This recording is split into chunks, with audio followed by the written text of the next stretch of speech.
ಸ್ನೇಹಿತರೆ ನಮಸ್ಕಾರ. ಸಂಗೀತ ಪ್ರೇಮಿಗಳ ಪಾಲಿನ ದೈವಿಕ ಕಂಠ, ದಕ್ಷಿಣ ಭಾರತದ ಹೆಮ್ಮೆ, ಗಾನ ಕೋಗಿಲೆ ಎಸ್ ಜಾನಕಿ ಅಮ್ಮನವರು ಇಂದು ನಮ್ಮ ನಡುವಿಲ್ಲ. 7 ದಶಕಗಳ ಕಾಲ ಸುಮಾರು 48,000ಕ್ಕೂ ಹೆಚ್ಚು ಹಾಡುಗಳನ್ನು ಹಾಡಿ ಈ ಸಾಕಷ್ಟು ಸ್ಟಾರ್ ನಟಿಯರಿಂದ ಹಿಡಿದು ಎಲ್ರಿಗೂ ಕೂಡ ಜೀವ ತುಂಬಿದಂತಹ ದಿವ್ಯ ಧ್ವನಿ ಈಗ ಮೌನ ಆಗಿದೆ. ಆದರೆ ಅವರ ಈ ಅಕಾಲಿಕ ದುರಂತದ ನಂತರ ಇಡೀ ಭಾರತೀಯ ಚಿತ್ರರಂಗವನ್ನೇ ತಲ್ಲಣಗೊಳಿಸಿರುವಂತಹ ವಿಚಾರ ಅಂದರೆ ಅವರ ಸಂಪತ್ತು ಮತ್ತು ಅವರ ಕೊನೆಯ ದಿನಗಳ ಜೀವನ ಶೈಲಿ. ಹೌದು, ಕೋಟಿ ಕೋಟಿ ಆಸ್ತಿ ಇದ್ದರೂ ಕೂಡ ಒಬ್ಬರೇ ಸನ್ಯಾಸಿಯಂತೆ ಬದುಕಿದಂತಹ ಈ ಮಹಾನ್ ಚೇತನ ಈ ಜೀವನದ ಹಿಂದಿನ ರಹಸ್ಯ ಏನು? ಅವರ ಆಸ್ತಿ ಎಷ್ಟಿತ್ತು? ಆ ಆಸ್ತಿ ಈಗ ಯಾರ ಪಾಲಾಗಲಿದೆ? ಇದರ ಬಗ್ಗೆ ಭಾರಿ ಚರ್ಚೆಗಳು ಕೂಡ ನಡೀತಾ ಇದ್ದಾವೆ. ಹಾಗಾದರೆ ಇದಕ್ಕೆ ಸಂಬಂಧಪಟ್ಟಂತಹ ಸಂಪೂರ್ಣ ವಿವರವನ್ನು ನಾನು ನಿಮಗೆ ಕೊಡ್ತೀನಿ. ಅದಕ್ಕಿಂತ ಮುಂಚೆ ನೀವಿನ್ನೂ ಕೂಡ ನಮ್ಮ ಚಾನಲನ್ನು ಸಬ್ಸ್ಕ್ರೈಬ್ ಮಾಡಿಲ್ಲ ಅಂದರೆ ದಯವಿಟ್ಟು ಕೂಡಲೇ ಸಬ್ಸ್ಕ್ರೈಬ್ ಮಾಡಿ ಸ್ನೇಹಿತರೆ. ನೋಡಿ, ಜಾನಕಿ ಅಮ್ಮನವರ ಆಸ್ತಿ ಲೆಕ್ಕಾಚಾರ ಬರುವ ಮುನ್ನ ಅವರು ಹೇಗೆ ಈ ಮಟ್ಟಕ್ಕೆ ಬೆಳೆದರು ಅನ್ನೋದನ್ನು ತಿಳಿದುಕೊಳ್ಳಲೇಬೇಕು. 1957ರಲ್ಲಿ ತಮ್ಮ ಸಂಗೀತ ಪಯಣವನ್ನು ಶುರು ಮಾಡಿದಂತಹ ಜಾನಕಿ ಅಮ್ಮನವರು ದಕ್ಷಿಣ ಭಾರತದ ಪ್ರತಿಯೊಂದು ಭಾಷೆಯಲ್ಲೂ ಕೂಡ ಮನೆ ಮಾತಾದವರು. ಸಂಗೀತ ತರಬೇತಿ ಪಡೆಯದೇ ಇದ್ದರೂ ಕೂಡ ದೇವರಿತ್ತಂತಹ ವರದಿಂದ ಅವರು ಹಾಡುತ್ತಿದ್ದಂತಹ ರೀತಿ ಅದ್ಭುತವಾಗಿತ್ತು.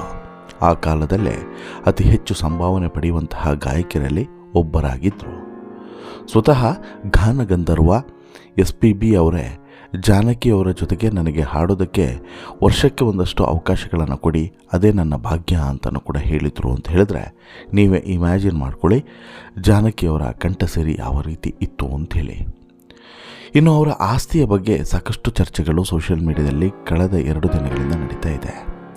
ಚಿತ್ರರಂಗದ ವರದಿಗಳ ಪ್ರಕಾರ ಚೆನ್ನೈನ ಶ್ರೀನಗರದಂತಹ ದುಬಾರಿ ಪ್ರದೇಶದಲ್ಲಿ ಐಷಾರಾಮಿ ಬಂಗಲೆ, ಹೈದರಾಬಾದ್ನ ಜುಬ್ಲಿ ಹಿಲ್ಸ್ನಲ್ಲಿ ಕೋಟ್ಯಾಂತರ ಬೆಲೆ ಬಾಳುವಂಥ ಆಸ್ತಿ ಮತ್ತು ಆಂಧ್ರದ ಗುಂಟೂರಿನಲ್ಲಿ ಕೃಷಿ ಜಮೀನುಗಳು ಸೇರಿದಂತೆ ಇವರ ಒಟ್ಟು ಆಸ್ತಿಯ ಮೌಲ್ಯ ಬರೋಬ್ಬರಿ 537 ಕೋಟಿ ರೂಪಾಯಿ ಅಂಥೇಳಿ ಅಂದಾಜು ಮಾಡಲಾಗಿದೆ.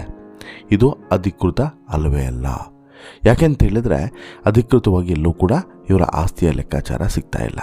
ಬಟ್ಟು ಅಂತೆಕಂತೆಗಳ ಮಾಹಿತಿಯ ಪ್ರಕಾರ ಸುಮಾರು 537 ಕೋಟಿ ರೂಪಾಯಿ ಅಂಥೇಳಿ ಅಂದಾಜಿಸಲಾಗಿದೆ.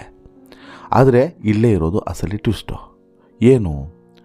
ಇಷ್ಟು ಅಂದರೆ 537 ಕೋಟಿ ರೂಪಾಯಿ ಆಸ್ತಿ ಇದ್ದರೂ ಕೂಡ ಜಾನಕಮ್ಮನವರು ಕೊನೆಯ ದಿನಗಳಲ್ಲಿ ಅತ್ಯಂತ ಸರಳವಾಗಿ ಬದುಕಿದರು.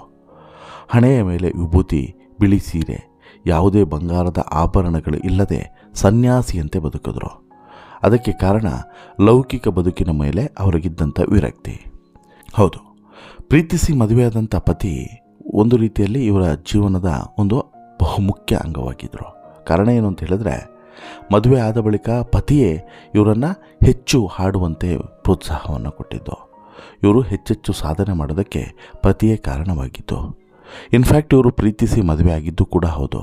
ಆದರೆ ಪತಿಯ ಅಗಲಿಕೆ ಮತ್ತು ಏಕೈಕ ಮಗ ಮುರಳೀಕೃಷ್ಣ ಅವರ ಅನಿರೀಕ್ಷಿತವಾದಂತಹ ಸಾವು ಇವರನ್ನು ಅಕ್ಷರಶಃ ಕುಗ್ಗಿಸಿತ್ತು.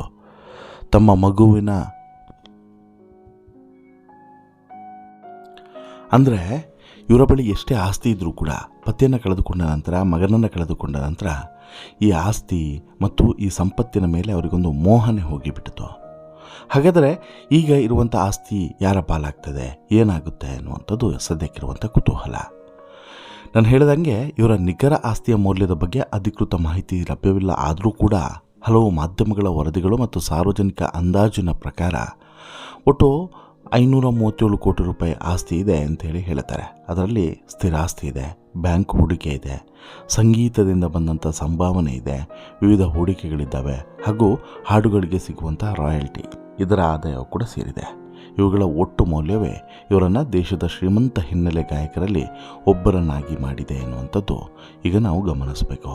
ಒಬ್ಬ ಗಾಯಕನಿಗೆ ಸಂಭಾವನೆ ಮಾತ್ರ ಆದಾಯ ಅಲ್ಲ.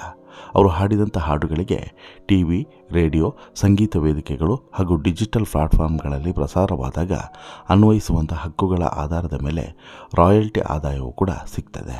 ಎಸ್ ಜಾನಕಿ ಅವರು ಸಾವಿರಾರು ಹಾಡುಗಳನ್ನು ಇಂದಿಗೂ ಕೂಡ ಮನಸೆಳೆಯುವಂತೆ ಹಾಡಿದ್ದಾರೆ.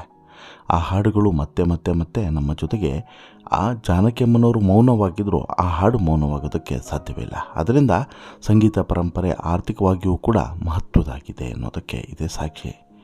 ಇನ್ನು ಇಷ್ಟೆಲ್ಲ ಆಸ್ತಿ ಇದ್ದರೂ ಕೂಡ ಜಾನಕಿಯಮ್ಮನವರು ಅದ್ದೂರಿ ಜೀವನವನ್ನು ಎಂದೂ ಕೂಡ ಇಷ್ಟಪಡಲಿಲ್ಲ.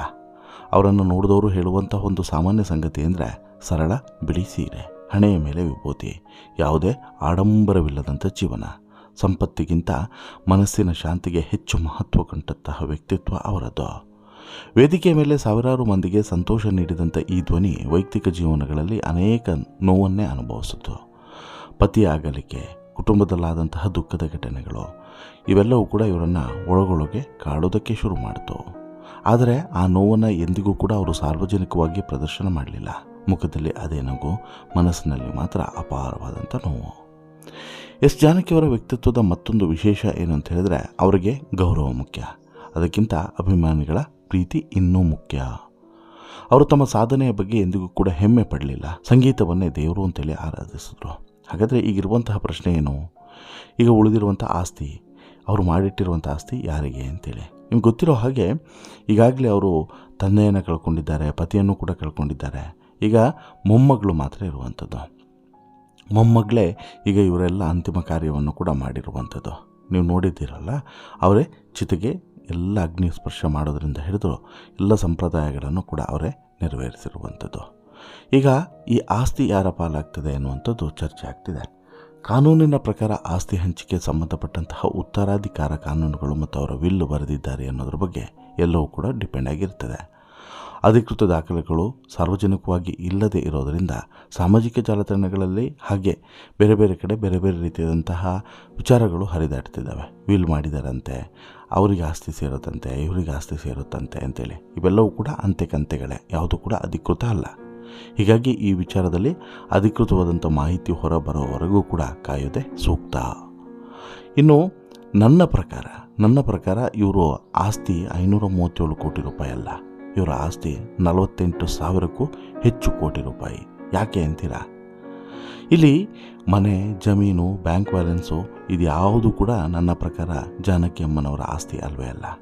ಅವರು ಹಾಡಿದಂತಹ ಅಮರ ಹಾಡುಗಳಿದ್ದಾವಲ್ಲ, 48,000ಕ್ಕೂ ಹೆಚ್ಚು ಹಾಡುಗಳು, ಅದು ಆ್ಯಕ್ಚುಲಿ ನನ್ನ ಪ್ರಕಾರ ಇವರ ಅಸಲಿ ಆಸ್ತಿ ಅಂತೇಳಿ. ಇವರು 17 ಭಾಷೆಗಳಲ್ಲಿ ಹಾಡಿದಾರಲ್ಲ, ಅದು ಇವರ ಆಸ್ತಿ ಅಂತೇಳಿ. ಯಾಕಂತ ಹೇಳಿದ್ರೆ ಇವತ್ತಿಗೆ ಜಾನಕಿಯಮ್ಮನವರು ನಮ್ಮ ಜೊತೆಗಿಲ್ಲ, ಆದರೆ ಈ ಆಸ್ತಿಯನ್ನು ಯಾರೂ ಕೂಡ ಕಸಿದುಕೊಳ್ಳೋದಕ್ಕೆ ಸಾಧ್ಯವಿಲ್ಲ. ಕಾಲವೂ ಕೂಡ ಅಳಿಸೋದಕ್ಕೆ ಸಾಧ್ಯವಿಲ್ಲ. ತಲೆಮಾರುಗಳು ಬಂದರೂ ಕೂಡ ಈ ಧ್ವನಿ ಬದಲಾಗೋದಿಲ್ಲ, ಅದು ಶಾಶ್ವತ. ಹಾಗಾಗಿ ಒಬ್ಬ ಮನುಷ್ಯ ಎಷ್ಟು ವರ್ಷ ಬದುಕಿದ ಅನ್ನೋದಕ್ಕಿಂತ ಅವನು ಬದುಕಿದಷ್ಟು ವರ್ಷ ಜಗತ್ತಿಗೆ, ಭೂಮಿಗೆ ಏನು ಕೊಟ್ಟ ಅನ್ನೋದೇ ಮುಖ್ಯ. ಎಸ್ ಜಾನಕಿಯಮ್ಮನವರು ತಮ್ಮ ಧ್ವನಿಯ ಮೂಲಕ ಲಕ್ಷಾಂತರ ಜನರ ಬದುಕಿಗೆ ಸಂತೋಷವನ್ನು ತುಂಬಿದರು. ಆದರೆ ಅವರು ಇವತ್ತು ನಮ್ಮೊಂದಿಗಿಲ್ಲ. ಆದರೆ ಅವರ ಹಾಡುಗಳು, ಅವರ ನೆನಪುಗಳು, ಸರಳ ಜೀವನ ಯಾವತ್ತಿಗೂ ಕೂಡ ನಮ್ಮ ಜೊತೆನೇ ಇರ್ತದೆ. ಗಾನಕೋಗಿಲೆ ಎಸ್ ಜಾನಕಿ ಅವರಿಗೆ ನಮ್ಮ ಚಾನಲ್ ವತಿಯಿಂದ ಭಾವಪೂರ್ಣ ನಮನಗಳು. ಈ ಮಾಹಿತಿ ಬಗ್ಗೆ ನಿಮ್ಮ ಅಭಿಪ್ರಾಯವನ್ನು ಕಾಮೆಂಟ್ ಮಾಡಿ ತಿಳಿಸಿ.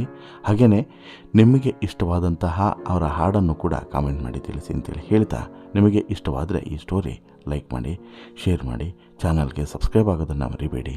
ಧನ್ಯವಾದ.